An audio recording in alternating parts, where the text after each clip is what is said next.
সম্মানিত হাজিরিন, আমরা আজকে যেই বিষয় নিয়ে আলোচনা শুনবো এবং বলবো সেই বিষয়টি হচ্ছে আল্লাহ তাআলার কাছে ইসলাম ধর্মটাই হলো মনোনীত ধর্ম। ইসলাম বাদে যত তন্ত্র মন্ত্র আছে, যত ধর্ম আছে, কোনোটাই আল্লাহ তাআলার নিকটে গ্রহণযোগ্যতা নেই। এজন্যে আল্লাহ রব্বুল আলামিন কুরআনুল হাকিমের মধ্যে বলেন, ইন্নাদ-দীনা ইনদাল্লাহিল ইসলাম, যে নিশ্চয়ই আল্লাহ তাআলা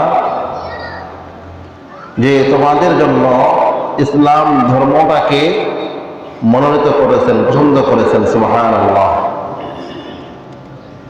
আল্লাহ তাআলা অন্য এক আয়াতে বলেন, ওমাই ইয়াবতাগি গায়রাল ইসলামি দীনান ফালাই ইউকবালা মিনহু,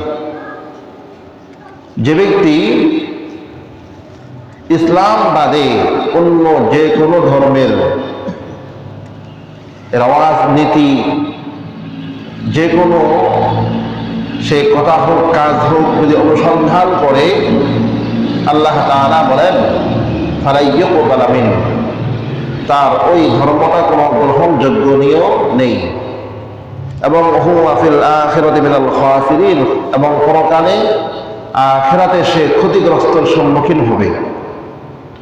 এজন্যই আল্লাহ তাআলা কুরআনুল কারীমের মধ্যে যে বলতেছেন যে ইসলাম বাদে যদি অন্য কেউ অন্য ধর্ম অবলম্বন করার চেষ্টা করে, অনুসন্ধান করে, তাহলে আল্লাহ তাআলার নিকট সমস্ত ধর্ম বাতিল, মানে আল্লাহ তাআলার কাছে গ্রহণযোগ্যনীয় নাই। এবং ওই ব্যক্তিটাই, যে ব্যক্তিরা দুনিয়ার মধ্যে দিন ইসলাম মানল না, ইসলাম বলে তার ধর্মটাকে সে পরিপূর্ণভাবে মানল না, আল্লাহ তাআলা কাল কিয়ামতের ময়দানে ওই ব্যক্তিকে কি করবেন? ক্ষতিগ্রস্তের সম্মুখীন করাবেন। আবার কেউ আছে যে কিছু ইসলাম মানে, আবার কিছু বিধর্মীর যে সমস্ত রেওয়াজ নীতি আছে, নিয়ম নীতি আছে, তাদের পদাঙ্ক অনুসরণ করে। এই জন্য আল্লাহ তাআলা অন্য এক আয়াতে বলেন সূরা বাকারার মধ্যে, ইয়া আইয়ুহাল্লাযীনা আমানু দুখুলু ফিস-সিলমি কাফা, হে ঈমানদারগণ তোমরা উদখুলু প্রবেশ করো, ফিস-সিলমি কাফা, যে ইসলামের মধ্যে পরিপূর্ণভাবে তোমরা দাখিল হও, প্রবেশ করো। কিছু ইসলাম মানলাম, কিছু মন করা মানলাম, কিছু অন্য ধর্মের রেওয়াজ নীতি মানলাম, এটার নাম ইসলাম না, এটার নাম মুমিন না। মুমিন মানেই তো হলো কি? আল্লাহ তাআলার সমস্ত হুকুম আহকাম গুলাকে মেনে নেওয়া, বিশ্বাস করে নেওয়া। মুসলমান মানেই হলো আল্লাহ তাআলার সমস্ত হুকুমের সামনে নিজের গর্দানটাকে নত করে দেওয়া। যে আমরা মুসলমান বলি, মুসলমানের অর্থই হলো কি? যে আল্লাহ এবং আল্লাহ রসুলের যতগুলো আদেশ এবং নিষেধ আছে, সমস্ত আদেশ এবং নিষেধের সামনে আমি আমার মাথাকে নত করে দিলাম। আল্লাহ তাআলার কথার উপর আমার কোনো কথা নাই, রসুলের কথার উপর আমার কোনো কি নাই, কথা নেই। যদি আপনি এরকমটা করতে পারি, তাহলে আমি মুসলমানের কাতারে আপনি আছি। আর যদি আমি কিছু মুসলমানি রেওয়াজ নীতি মানলাম, কিছু মন চাহি জিন্দেগির আমি ইচ্ছা পূরণ করলাম, কিছু আবার অন্য ধর্মের রেওয়াজ নীতিকে আমার ভালো লাগে, আমি ওইগুলো পালন করলাম, তাহলে আপনি পরিপূর্ণ মুসলমান না এবং পরিপূর্ণ ইসলামের মধ্যে প্রবেশ করলাম না। এজন্যই আল্লাহ তাআলা কুরআনুল কারীমের মধ্যে বলেন, কুল হাল ইয়াস্তাবিল্লাযীনা ইয়া'লামুনা ওয়াল্লাযীনা লা ইয়া'লামুন, হে নবী আপনি বলে দেন, যারা জানে এবং যারা জানে না তারা কখনোই কি না, এক সমান না। আপনি মুসলমানের যতগুলা রেওয়াজ নীতি আছে, নিয়ম নীতি আছে, আল্লাহ রসুলের আদেশ নিষেধ আছে, এগুলো আপনাকে জানতেই হবে, না জানার কোনো সুযোগ নাই। দুনিয়ার মধ্যে দুনিয়া চলার জন্য আপনার যা যা প্রয়োজন আপনি শিখতেছেন, জানতেছেন, জানা না থাকলে জানার চেষ্টা করেন। কিন্তু পরকাল যে একটা আপনার আমার দুনিয়া, পরকাল যে আমার একটা জীবন আছে, যে জীবন শুরু হবে শেষ নাই। এই দুনিয়া তো আমার শুরু হইতে শেষও হবে। আমার আপনার দাদা পরদাদা যারা চলে গেছে তাদেরও দুনিয়া শুরু হয়েছিল, শেষও হয়ে গেছে। আমাদের যারা বড়রা আছেন তারাও তাদেরও দুনিয়া শুরু হয়েছে, অনেকেই চলেই গেছেন দুনিয়া ছেড়ে। আমাদেরও শুরু হয়েছে। এক পর্যায়ে এই দুনিয়া আমার থেকে কি করতে হবে? বিদায় নিয়ে চলে যাওয়া লাগবে। পর্যায় ক্রমে আমরা কেউ থাকবো না। এই অস্থায়ী জীবনের জন্য যদি আমি আপনি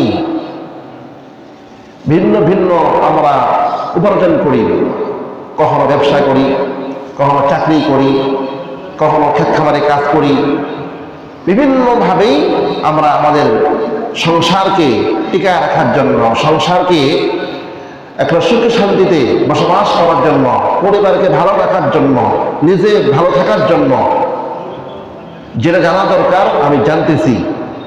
যে প্ল্যান নিয়ে আমি আপনি মানে আগাচ্ছি, ওই প্ল্যান আমার জানা না থাকলেই যারা জানে ওদের থেকে আমি কি করি? আমরা জেনে নিই। তারপরও আমরা ওই প্ল্যান নিয়ে কি করি? সামনে অগ্রসর হই, যাতে করে আমার দুনিয়া ভালো হয়। কিন্তু পরকাল যেটা শুরু আছে শেষ নাই। এটা উদাহরণটা কেমন? যে পরকালটা লম্বা কেমন? এই লম্বাটা হলো যে পুরা দুনিয়াটা সরিষার দানা দিয়ে ভর্তি। সরিষার দানা আর কতটুকু? ছোট্ট একটা দানা, সরিষার দানা বা সরিষার বীজ বলেন, যেটা বলেন। এই সরিষার দানা দিয়ে পুরা পৃথিবী ভরপুর, জমিন থেকে নিয়ে আসমান পর্যন্ত পুরাটা ভরপুর, কোনো জায়গা ফাঁকা নাই। এই দুনিয়া থেকে 1000 বছর, মনে করেন আজকে একটা চড়ুই পাখি, ছোট্ট একটা পাখি একটা সরিষার দানা এসে তার ঠোঁট দিয়ে কামড় দিয়ে নিয়ে গেল। নিয়ে যাওয়ার পরে এই চড়ুই পাখিটা আবার 1000 পরে আবার আসে কি করবে? দুনিয়া থেকে আর একটা সরিষার দানা নিয়ে যাবে। এভাবে করতে করতে 1000 পর আসে একটা করে সরিষার দানা নিয়ে যাবে। এভাবে করতে করতে পুরা পৃথিবী থেকে সরিষার দানা শেষ হবে। পরকাল জিন্দেগিটা এত লম্বা, তবু শেষ হবে না। সুবহানাল্লাহ। বুঝে আসছে? তাহলে পরকালটা কত লম্বা? যার শুরু আছে শেষ নাই, শেষটা আমাদের জানা নাই। তবে লম্বা কতটুকু? এই যে লম্বাটা বললাম, এই লম্বাটা এতটুকু আমরা আমাদের বুঝার অধীনে যেটা আছে, আমরা যেটা দ্বারা বুঝতে পারি এটা বলা। কিন্তু আল্লাহ তাআলা আরো লম্বা রাখছেন, যেটা কোনো শেষ নেই। এজন্যই এই দুনিয়ার অস্থায়ী জীবনের জন্য আমরা কত কিছু করতেছি। পরকাল যে স্থায়ী জীবন, এটার জন্য আমি আপনি কি করতেছি? এই অস্থায়ী জীবনের জন্য আমি কামাই করি, আমার বাচ্চাদেরকে লেখাপড়া করাই, তাদেরকে উচ্চ শিক্ষায় শিক্ষিত করে তাদেরকে চাকরি করাই, ব্যবসা বাণিজ্য করাই। এটাও একটা আশা যে বৃদ্ধ বয়সে আমার সন্তানরা আমাকে দেখবে, আমার দেখভাল করবে। শেষ বয়সে আমার কামাই করার সুযোগ থাকবে না, আমার রক্ত আর গরম থাকবে না, পরিশ্রম করার মতো শক্তি থাকবে না। ওই সময় আমার সন্তানরা আমাকে দেখবে। এই তো বিভিন্ন আশাই আমরা আমাদের সন্তানদের পেছনে লক্ষ লক্ষ টাকা, হাজার হাজার টাকা ব্যয় করি। এই সন্তান যদি আমি তাকে দিন শিক্ষায় শিক্ষিত না করি, এই সন্তান আমাকে আপনাকে বৃদ্ধাশ্রমে রেখে আসবে। বিগত বেশ কয়েক বছর আগে যে জাহাঙ্গীরনগর বিশ্ববিদ্যালয়, সেখানকার একজন একবারে উন্নতম উচ্চতর একজন টিচার, শিক্ষক, তার শেষ বয়সে তাকে দেখা গেছে বৃদ্ধাশ্রমে। তো বলা হয়েছে যে আপনি বৃদ্ধাশ্রমে কেন? তো সে বলতেছে, তো তখন তার বুঝে আসছে আমি বিশাল এক ভুল করে ফেলছি। ভুল কি?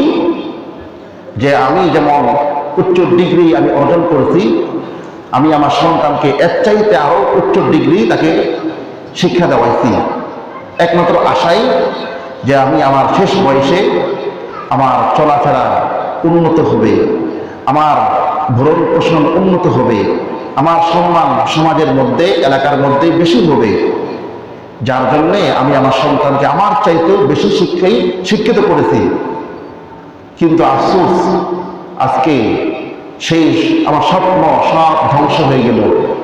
আমার সন্তান আমার সাথে কথা বলে না, আমার সন্তান বিদেশে থাকে, উচ্চ ডিগ্রি পাওয়ার কারণে, তার লেখাপড়া বেশি হওয়ার কারণে সে বিদেশে চাকরি করার সুযোগ হয়েছে, কিন্তু সন্তান আমার সাথে কথা বলে না, সন্তান আমাকে খোঁজখবর নেয় না।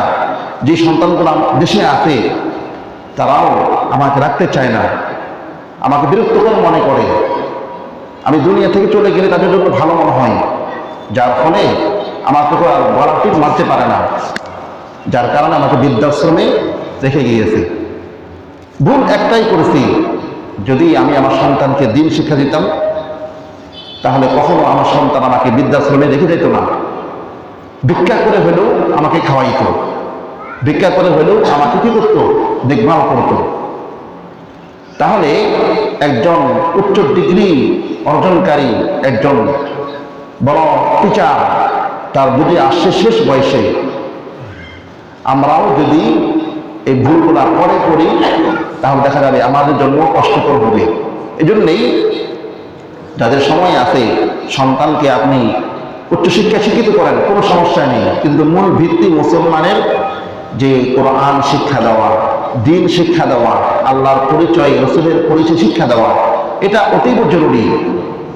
যাদের সন্তান নষ্ট হয়ে গেছে, আপনি চিন্তা করেন যে সন্তানগুলো নষ্ট হয়ে গেছে এলাকার মধ্যে, তাদের মধ্যে দিন শিক্ষা আছে কিনা? কয়টা আছে যে নষ্ট হয়েছে, দিন শিক্ষা নেওয়ার পরও কোরআন শিখছে, দিন শিখছে, সে ভালো পথে ছিল কিন্তু সে খারাপ পথে হয়ে গেছে, এখন সে বাজে পথে গেছে, এরকম সন্তান খুব কম, নাই বলতেই চলে। কিন্তু যে সন্তানগুলো আমাদের সমাজের মধ্যে, বাহিরে বা সমাজের মধ্যে, আমাদের সমাজের মধ্যে একেবারেই নেশাগ্রস্ত কম, খারাপ অভ্যাস কম, যে কোনো দিক দিয়ে কম, এই সন্তানগুলা তাদের ভিতরে দিন আছে কতটুকু? এজন্যেই আগামী প্রজন্ম যদি আপনি সুন্দর দেখতে চাই, এই সমাজ যদি সুন্দর দেখতে চাই, এই সমাজ যদি বিনির্মাণ করার জন্য যদি আমরা চেষ্টা করি, তাহলে হাজার ওয়াজ করে লাভ নাই যদি আমি আমার সন্তানকে দিন শিক্ষা না দিই, কোরআন শিক্ষা না অর্জিত না করি। এজন্যই আপনার সন্তানকে ডাক্তার বানাবেন, ইঞ্জিনিয়ার বানাবেন, বিসিএস ক্যাডার বানাবেন, কোনো আপত্তি নাই, আপনি আপনার আশা পূরণ করেন, কিন্তু তার মূল যে ভিত্তি, এই মূল ভিত্তিটা আছে যে মুসলমান, মুসলমানের পরিচয় তাকে লাগায় দেন। বাবা তুমি মুসলমান, সেই মুসলমানের পরিচয় নিয়ে সে সামনে আগাবে।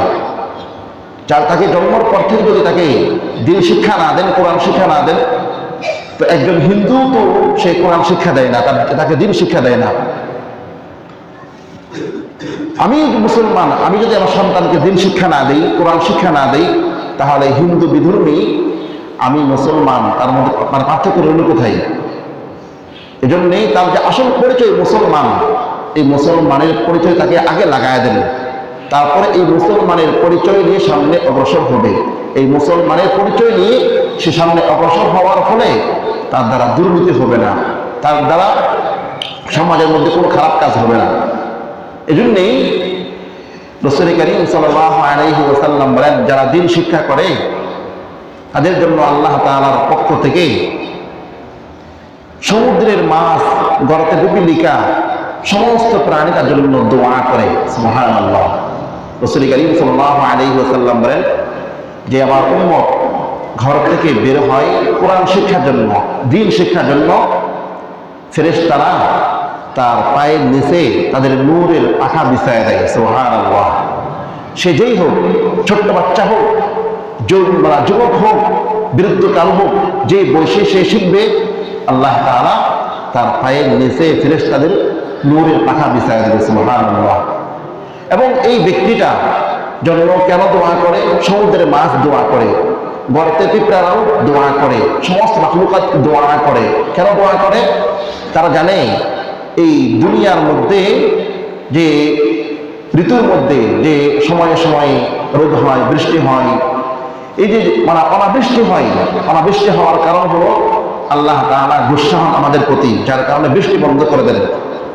আর এই দুনিয়া যদি সমস্ত লোক আল্লাহ তাআলার হুকুম মানে, তাহলে আল্লাহ তাআলার যে সময় যে বৃষ্টি দরকার, যখন রোদ দরকার, আল্লাহ তাআলা দিবেন, সময় মতো দিবেন। এই গর্তের পিপীলিকাটা জানে যে দুনিয়ার মধ্যে যদি দিন শিক্ষা বন্ধ হয়ে যায়, কোরআন তেলাওয়াত বন্ধ হয়ে যায়, আল্লাহ তাআলা আসমান থেকে বৃষ্টি বর্ষণ করা বন্ধ করে দিবেন, যার ফলে আমাদের জন্য কষ্টকর হবে। বৃষ্টি বন্ধ হয়ে গেলে সমুদ্রের পানি শুকায় যাবে, পুকুরের পানি শুকায় যাবে, মাছ মরে যাবে। এই জন্য মাছ কি করে? ওই বিপদের দোয়া করে। সুবহানাল্লাহ। এই জন্যই চেষ্টা করব আমরা আমাদের সন্তানদেরকে এবং আমরাও দিনের শিক্ষার মধ্যে লেগে থাকা। এবং রাসূল করিম সাল্লাল্লাহু আলাইহি ওয়াসাল্লাম বলেন, যে ব্যক্তি দিন শিখতে শিখতে যার ইন্তেকাল হয়ে যাবে, মৌত হয়ে যাবে, ওই ব্যক্তির ইন্তেকালটা, মৌতটা তার শহীদি মরণ হবে। সুবহানাল্লাহ। আর যারা শহীদি মরণ হবে ওদের কোনো হিসাব নাই, বিনা হিসেবে সে জান্নাত যাবে। সুবহানাল্লাহ। আল্লাহ পাক রব্বুল আলামিন আমাদের প্রত্যেককেই নিজেরাও কোরআন শিখব, নিজেরাও দিন শিখব, নিজেদের সন্তানদেরকেও দিন শেখানোর চেষ্টা করবো ইনশাআল্লাহ। আল্লাহ পাক রব্বুল আলামিন আমাদেরকে দিনের পরিবেশে বড় হওয়ার, দিনের পরিবেশে থাকার তৌফিক দান করেন। আমিন।